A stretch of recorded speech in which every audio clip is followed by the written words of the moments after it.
Hi guys! Hello everyone! Ayan, for today's video, ayan, nakikita nyo naman yung ating printer. Medyo nagkakaroon tayo ng problema dito guys. Hindi ko alam kung pero parang naano ko, kasi ngayon hindi na siya nagsiserox. Hindi na nagsiserox yung ating, hindi na nagsiserox, hindi na gumagana kasi nung nag-start lang to guys, nung nagsalin ako ng colored ink. Kaya kung may nakapanood na sa inyo nung pagsaling ko nung ating ink, ayan, super pa ako na kailangan very ka lang sa pagsasalin, ganun and everything. Ayun pala, magkakaroon tayo ng problema. Hindi ko alam, no? Pero maayos naman to eh. Okay naman siya, gumagana. Nung ayan, hanggang dito na nga lang yung ink niya, ganon. So, kaya nilagyan ko na. Hindi ko alam kung kailangan ba natin isagad, ubusin talaga yung ink, kung ano. Kasi naglagay tayo at meron pa siya eh. So, nag-refill ako. Kasi nga, ayoko rin naman matuyuan siya or masagad. So, pag after nun, dito na tayo nagkakaroon ng struggle. Struggle talaga. Nagkakaroon ng pagluloko sa ating printer. So, hanggang sa nag-error na siya ng P10, ayun yung niya, error code niya, then yung support code niya, hindi ko alam kasi parang 204 kasi colored cartridge ang nagkaroon, kasi nung nag-nozzle check ako, wala tayong colored. So, black lang ang lumabas. So, sa madalit salita, bago ko pa yun na-discover na ko na to na nagawa na siya, okay na siya, naayos na siya, nung nilinis ko lang yung ating cartridge, ganyan. Tapos, mga ilang nagamit ko na siya, tapos hanggang sa, ayun nga, nagagamit, tapos sabi, hindi, nagloloko-loko na siya. So, ganito, nung nag-nozzle check ako nung nakaraan, colored ang hindi lumabas. Black lang. So, ko na baka nga itong colored ang meron tayong problema. So, sa madalit salita, kailangan natin bumili ng cartridge na colored. Ayun. So, nag-inquire na ako, nag-canvas na ako kung magkano. 1,328 sa, yung kabayan ba yun? Kabayan or, basta, kabayan, yun na? Parang mga bilihan sa sa ibang bansa ng, nga yun? Basta, siya, parang, wait. So, ito na nga, ngayon, pero kasi, nagkakaroon ako ng, agam-agam. Nagkakaroon ako ng second thoughts. Pag bumili ako ng colored, without na napacheck natin to, hindi natin siya napapacheck, tapos bumili ako ng colored cartridge, baka, hindi naman yun ang maging problema. So, hindi naman natin maibabalik yan. Ang inaano ko is, kailangan mo na mapatignan to, or kailangan mahanap ko pa kung ano pa yung mga possible Kasi tatlo yung possible issue ng error code P10. Ayan yung sa logic board. Yung logic board niya is parang parang memory card kung baga sa cellphone.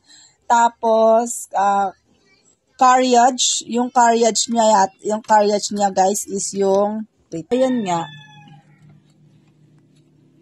baka hindi natin yun ang mga possible. Kaya ang kailangan natin dito guys, actually meron na akong unang video nito, yun nga yung sabi ko dun sa may last vlog ko is na dinilit ni TikTok kasi dun nga ako nagagawa ng video, tapos naka-private lang. Pagka nung pinapublic ko na, dun niya na dinidelete. So, hindi na ako So, nakagawa na ako ng unang vlog neto.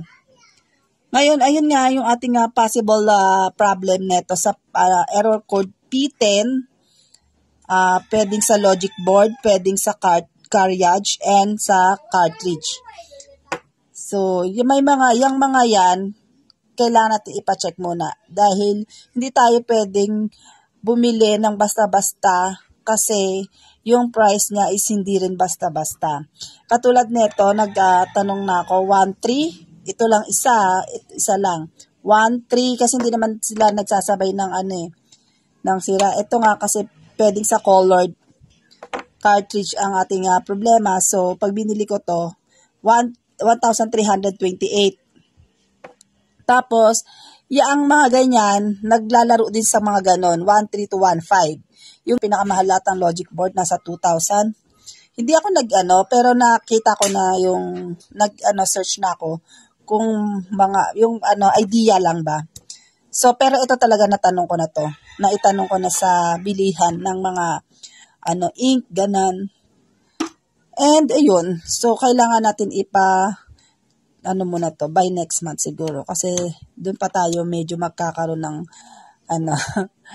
pang tustos. Ayun. So, yun lang, shinare ko guys. So, ngayon, dahil nilipat ko yung ating pwesto, baka sa pwesto lang din yan. Ganon. Baka sa pwesto lang din naman yan. So, iniba ko ng pwesto yung ating And, ayun nga, nilinis ko lang siya uli. Ganon lang ginagawa ko nililinis-linis ko lang siya. Kasi kanina okay. Tapos maya-maya, pag kami nagpa-Xerox o naman, hindi na naman okay. Kaya baka iniisip na ng, ng mga customer natin dyan, hindi, ayoko lang service. Ayan. Hindi nila alam yung struggle na nangyayari sa akin ngayon. Char. Hindi guys, alam niyo ba, na ang hirap pag nasisiraan ng gamit. Na talagang, na-depress ako. Kasi syempre, na-stress ako. Kasi syempre, gamit yan. Ayokong masisira yung gamit ko. Tas, lang to sabi ko nga dun sa vlog ko is parang ilang taon pa lang, 2 years pa lang. 2 years pa lang to. So, masakit kapag gano'n na nagkaroon tayo ng sira agad na hindi pa naman sulit yung ating diba? So, ayan. Yun lang guys. Ayan. Ang kasi masakit din yan guys, bago yung ating ink, bago yung black ink, bago yung colored ink. So, bago yung ating bond paper. Okay sana kung hindi tayo nakapag-refill, hindi tayo Kaya lang, hindi yata din natin malalaman yung magiging problema kung hindi rin tayo nag-refill. So, ayun. Ayun lang medyo masakit doon. Medyo masakit sa ating damdamin. Yung nakabili tayo ng mga kagamitan natin para sa ating printer. Tapos ngayon, panibagong gastos is if ever na kailangan natin bumili ng mga ganito. Pero wala naman tayong choice kasi isa rin to sa ating income or extra income. Ayan. Wala talagang choice. Kasi hindi naman natin pwedeng lang yan kasi mas malaki ang mawawala sa atin kapag hindi natin yan binilihan or pinaayos dahil yung ink natin, hindi naman natin mabibenta yan. Yung bond paper, okay lang, mabibenta natin yan sa tindahan. Pero, mga ink natin, hindi natin mabibenta yan. So, wala tayong choice kung hindi alamin kung ano yung talagang sira at saka bilihin kung ano yung dapat ipalitan or iayos. Yun lang. That's it for today, guys. Thank you for watching. I hope na nag-enjoy kayo sa aking share about dito sa aking printer. Have a nice day and God bless.